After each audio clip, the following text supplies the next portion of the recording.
I'm going to talk about a few tips to help keep your neck safe while we're driving. So, one of the biggest challenges when someone has a stiff and sore neck is to be able to look around when you're driving and feel safe and not hurt your neck.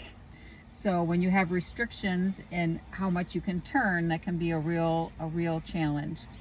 So the first thing is thinking about your body position in your chair, right? So I've talked about this before. If I have a body position where I'm kind of rounded in this C shape and I'm driving and I need to turn my head even to look at the person next to me, this is going to require a certain amount of rotation in my neck joints. And this is going to require a lot because my shoulder, because I'm in this kind of rounded position, I'm sort of anchoring my shoulder and this upper back forward so that when I turn, it makes it more difficult for my head to turn. It requires more stress. It's harder to do.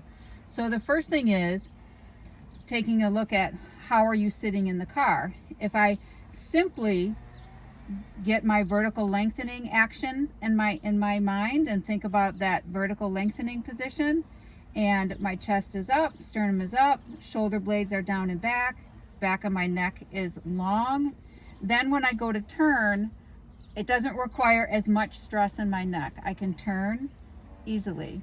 If I'm down here, this requires a lot more compression in my neck this way. So vertically lengthened before we turn so that we have greater freedom of motion of turning. So that's the first step. Then even more to be able to have more freedom of motion, to be able to see behind you if I'm going to check in my blind spot and I really want to look all the way, then say I'm backing up, and before I back up, I have my foot on the brake. I'm going to take this hand down so that this hand isn't anchored, and I'm not, if I really want to look all the way back and my hand is anchored, again, it's anchoring this whole part forward, so then I can't go this as far as I can go. But if I let this arm loose, keep my chest up, shoulder blade down, especially on the right, then when I turn, I can use this section, this thoracic upper back section, to go with me so that I then can turn and get a wider field of vision without so much compression on my neck. So first step was look at your position so that you're not always in this C position or down here, butt slid forward, posteriorly tilted, shoulders forward. So butt all the way back to the back of the chair so that the pelvis tips forward a little bit so you can get as neutral and long as possible.